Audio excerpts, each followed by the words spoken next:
Editor हैं India news में और उनके साथ एक खास मेहमान हैं गजेंद्र फोगाट साहब, जो अपने गानों के लिए, अपनी कला के लिए तो जाने ही जाते हैं और सरकार में भी योगदान देते हैं प्रचार और प्रसार में। तो गजेंद्र फोगाट साहब, आपका भी स्वागत है और मैं चाहूँगा विपिन परमार साथ लेकर इस कॉन्क्लेव का समापन करें।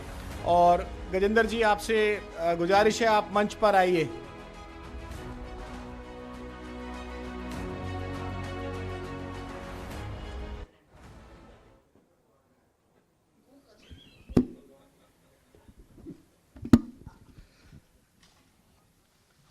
वो कहते हैं ना कि तमाम मुद्दों की चर्चा के बाद राजनीति का ओवरडोज जब हो जाए तो थोड़ा सा माहौल हल्का होना चाहिए।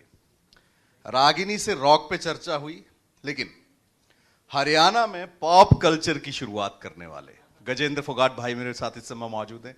गजेंद्र भाई, स्वागत है आपका इंडिया न्यूज के मंच पर। जी, बहुत बहुत धन्यवाद आपका। क्या कहेंगे, जिस तरीके से हरियाणा की संस्कृति, रागिनियां जो अमूमन सुनी जाती थी, अभी भी होती है, उनमें अमूमन कोई ना कोई सब्जेक्ट रहता है, कोई मुद्दा रहता है, लेकिन आज का जो आर्टिस्ट है, आज की जो कला है, कितना तब्दीली आप देखते हैं? क्या वो मुद्दे मिसिंग हैं? और जिस तरीके के गाने आजकल बनते हैं, आप आज के ही दौर के गायक हैं, कैसे देखते हैं और क्या कहेंगे? जब मैंने गाने की शुरुआत की थी तो रागनियां सर चढ़ के बोलती थी, तो तब एक नए एक्सपेरिमेंट के तौर पे हमने पॉप शुरू किया, तो हमारा मजाक उड़ाया जाता था। और एक बात तो लिटरली मुझे याद है, आज से 15-20 साल पहले की बात है, मैं अपना रॉक बैंड रखता था, उसमें ड्रमर, गिटारिश, और उस टाइम ऑक्टोपैड नहीं आया था, अब तो पैड से भी नेक्स्ट सैम्पलर आ गया, पर उस टाइम पे ढोल, तबला और वेस्टर्न इंस्ट्रूमेंट बहुत बहुत रहते थे, पैड रहता था। तो मैं जब अपने इंस्ट्रूमेंट के साथ चढ़ रहा था, तो एक बड़े पुराने फोक गायक है राकेश कलुया जी, उन्होंने बड़ा मजाक किया, वो मंच पे थे, उन्होंने कहा आगे जगराते आड़े। तो उस टाइम मुझे एक बात बड़ी चुभी, मैंने कहा यार जगराते करने वाले बुरे तो नहीं होते। फिर मैंने अपने मित्रों से सलाह ली, तो उन्होंने कहा कि ये जनरेशन गैप है और ये गैप भरने के लिए हमें थोड़ा सा शांत रह के, शांत चित्त से लंबा चलना पड़ेगा। चले साहब। और उस समय में गिटार और ड्रम के साथ यो हमारा हरियाणा, हमने जब 2002 में ट्रेड फेयर में परफॉर्म किया, तो it was the first pop performance of from Haryana side. तो उस टाइम तक मुंबई में पॉप आ गया था, बट हरियाणा में कहीं नहीं था। हरियाणा के गांव में अमूमन जाते हैं जब इस तरीके की कोई तब्दीली होती है, अमूमन वो ट्रेडिशनल इंस्ट्रूमेंट्स जो रहते हैं आपके रागिनी गायकों के साथ, गढ़वा है, पहली बार आप गए गिटार लेकर अपना पूरा रॉक बैंड लेके, किसी ताऊ ने बोला नहीं ये क्या नया ले? कई बार कहा कि के ठाए अंडो इतने भारे आए थे, गोबर की हिल हो गई इस पे, मतलब अजब अजीब तरह के कमेंट्स भी मिले। बट मुझे ये लगता था कि यार जो चीज चल रही है, रागिनी चल रही थी, और उससे पहले स्वांग का दौर था, आजादी के टाइम स्वांग बहुत चलते थे, उसके बाद रागनियां आई।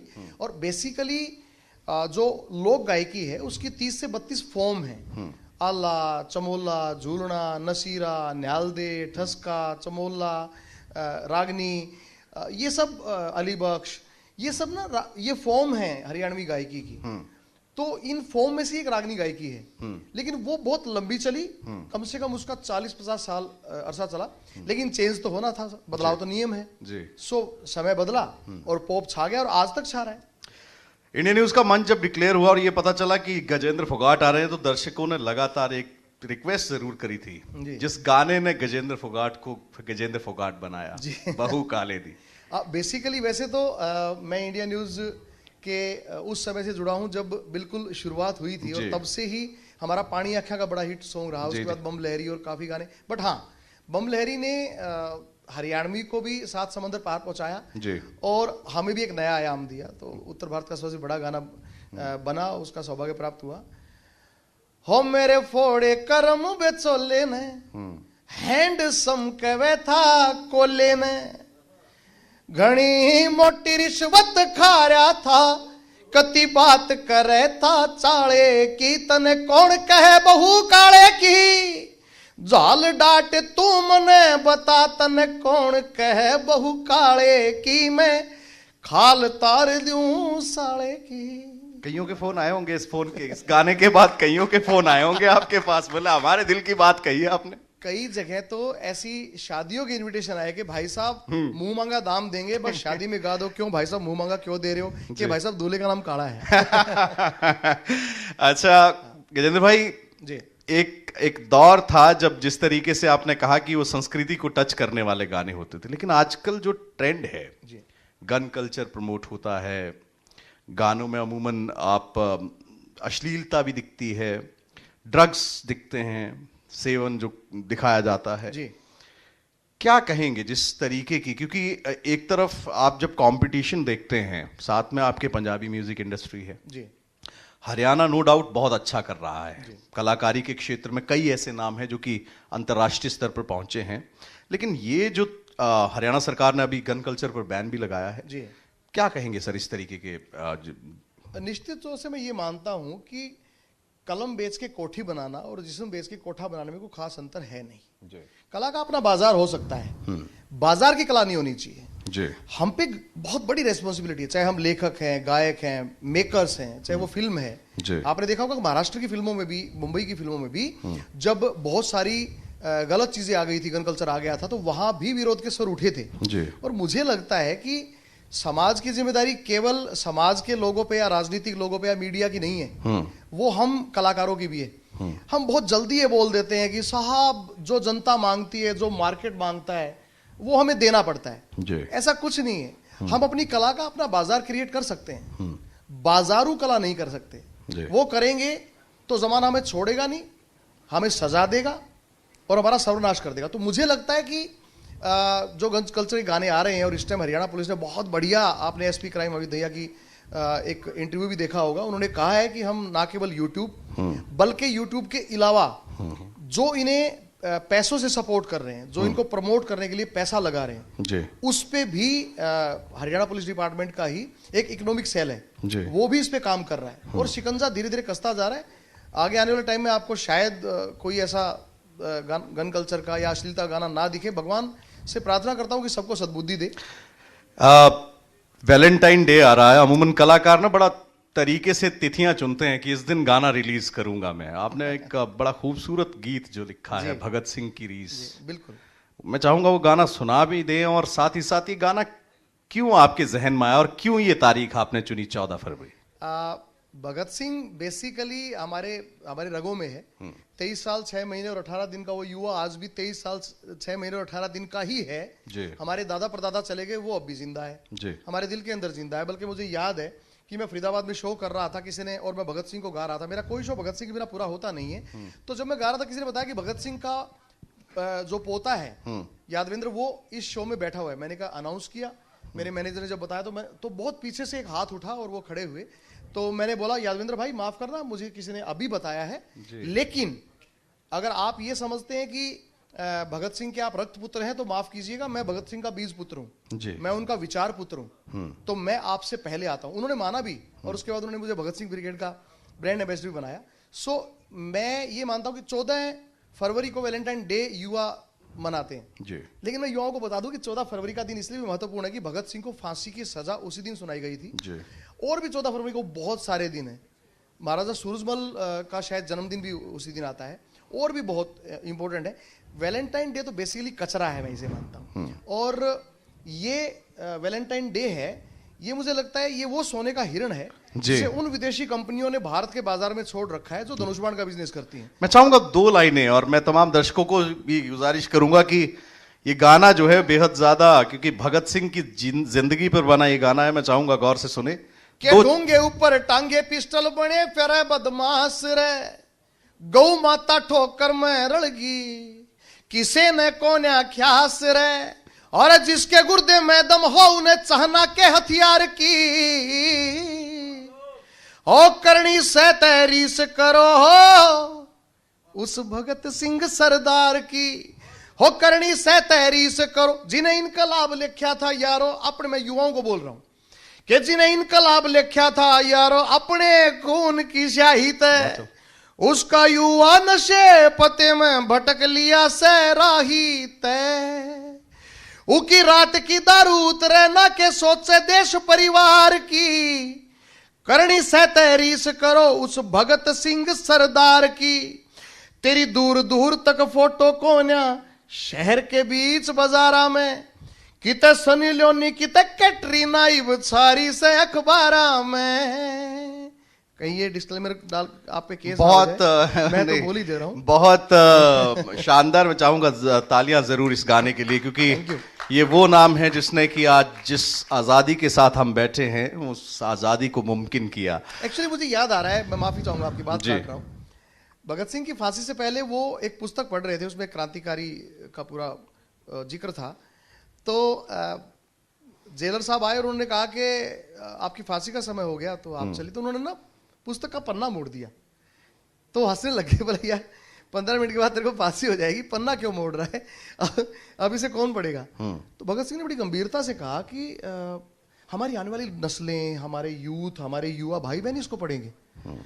दुख ये होता है कि उसे पढ़ा नहीं युवाओं ने। आप सरकार के साथ भी एसोसिएटेड हैं और पब्लिसिटी के तौर पर तमाम जिम्मेदारियां आप देखते भी हैं। कितना मुश्किल होता है जब आप एक इंडिपेंडेंट कलाकार से, जब सरकार के साथ एसोसिएशन होता है विद इन द जो इंडस्ट्री कंपटीशन है, आपके अपने साथ वाले कई तरह की छीटाकशी करते हैं, कितना मुश्किलात आती हैं और किस तरीके से आप देखते हैं? देखिए, छीटाकशी भी करते हैं और क्रिटिसाइज भी करते हैं, कई बार कमियां निकालते हैं, सब होता है। बट मैं मानता हूं कि दुनिया मोहब्बत के बदले मोहब्बत नहीं देती।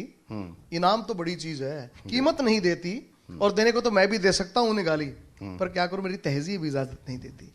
मेरे संस्कार ये हैं कि मुझे लगता है कि जो मैं काम यहाँ पे सरकार का कर रहा हूं, उस काम में और इंडिपेंडेंट काम में कोई अंतर नहीं है। सरकार को भी यही करना है कि लोगों को अच्छा संदेश देना, जन कल्याणकारी योजनाएं बनानी है, उनका प्रचार प्रसार करके उन तक पहुंचा के उनका फायदा उठाना है जनता को।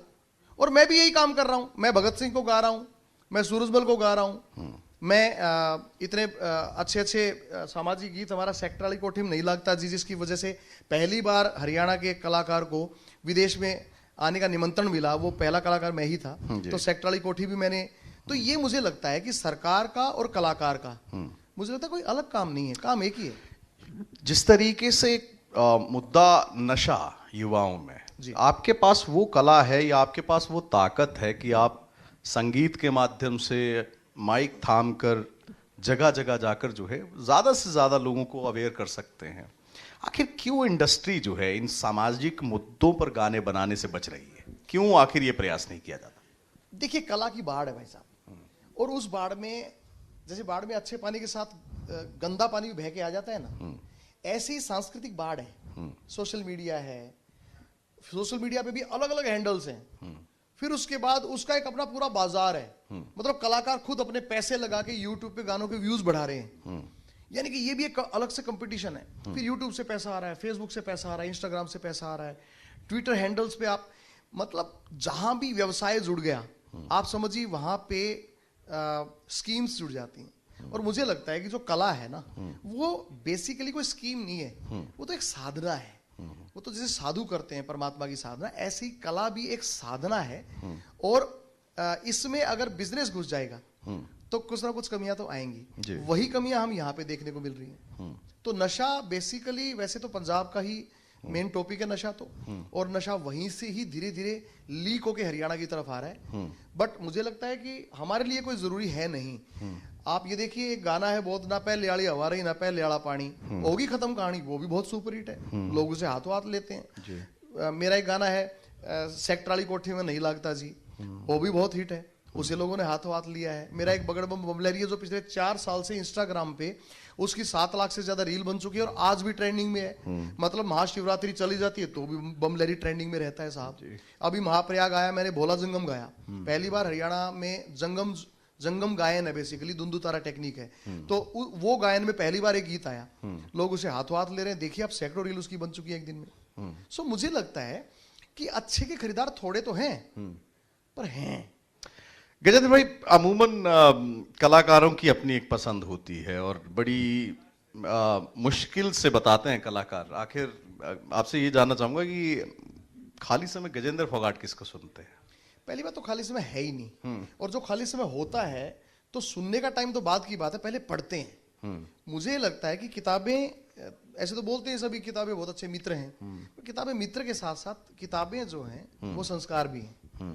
मैं देखता हूं कि आज का बच्चा किसी को बोल दो कि आपने वो किताब पढ़ी तो वो कहेगा किंडल पे है क्या। तो बड़ी शर्मिंदगी होती है, क्योंकि जब किंडल आया तो सबसे बड़ी बात ये रही कि किताब को अपने थूक लगा के उंगली से जो पलटने का मजा था, नई किताब को जो सूंघने का मजा था, उस पर जिल्द चढ़ाने का मजा था, उसके अंदर मोर पंख रख के विद्या माता से ये कहने का मजा था कि मुझे पास करियो या इस किताब में जो है मेरे अंदर डालियो। और उस किताब में जिस लेखक ने भी वो लिख रखा था, उन शब्दों के साथ यात्रा करने का जो मजा था, खाने के समय वो पन्ना मोड़ के रखने का, एक स्टॉप बोलने का वो जो मजा था, वो सब खत्म हो गया। और वो संस्कार था बेसिकली। वो पन्ना मोड़ना ये सिखाता था कि अगर रिश्ते में अगर कोई थोड़ी सी व्यवधान है तो थोड़े से रुक जाओ, वो ये सिखाता था। किताब को जब हम पढ़ते पढ़ते छाती पर रख के सो जाते थे तो मातृत्व वात्सल्यता का गुण दिखाता था कि वो किताब एक माँ की तरह आपकी छाती पे है, आराम की नींद लो, उठने के बाद फिर पढ़ो। उस किताब को जब हम खरीदते थे, उस पे जिल्द चढ़ाते थे, उसे सहेजते थे, नई नवेली दुल्हन की तरह उसका श्रृंगार करते थे। तो ये भी हमारे एक श्रृंगार का संस्कार था। पुस्तक नहीं थी, संस्कार था, हमारे हाथ से निकल गया। हरियाणवी इंडस्ट्री, चाहे वो मूवी इंडस्ट्री हो, चाहे इन्फ्लुएंसर्स हो, चाहे सिंगर्स हो, काफी लोग बिग बॉस जा चुके हैं। कोई फोन आया आपके पास, आप भी सुनने में आ रहा है कि तैयारी कर रहे हैं आप भी जाने की? नहीं, मैं तैयारी नहीं कर रहा हूं। मैं 2 बार रिजेक्ट करके आ चुका हूं बिग बॉस को। और क्योंकि वहां पे मैं गया, उन्होंने मुझे बुलाया। 2 बार मैं मुंबई गया।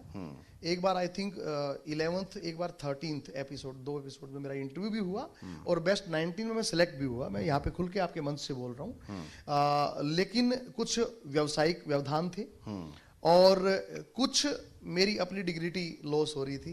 उन चीजों के कारण मैं वहां गया नहीं। कह दो आग से, शोलों से, चिंगारी से फूल अब की बार खिले हैं तैयारी से, और बादशाहों के फेंके हुए सिक्के नहीं लिए। हमने खैरात भी मांगी है तो खुददारी से। चलिए, आखिरी सवाल तो नहीं, पर मैं ये चाहूंगा कि जो गाना गजेंद्र फोगाट के दिल के बेहद करीब है, उसकी 2 लाइनों के साथ आप इस सेशन को अंत करें। हो माँ जब चाकी पीस्या करती, हाथ बटाया करता मैं, फेरा करता भाई गंडासा गहरे लाया करता मैं, फिर खोर में लुक जाते थे दादी गाल बक्या करती। ओ मेरा सेक्टर याली कोठी में इब नहीं लागता जी, बोहिए में तो रोटी लेके गुड़ की गेलियां खाना रे, बैठ गजेंद्र सोच से कैसे आवे टाइम पुराना रे, वह बचपन आली खुशी करोड़ा में नहीं मिलती, गजेंद्र फोगाट का सेक्टर में कति नहीं लागता जी। बहुत बहुत शुक्रिया आपका, अपने तमाम मुद्दों पर हमसे बात करी।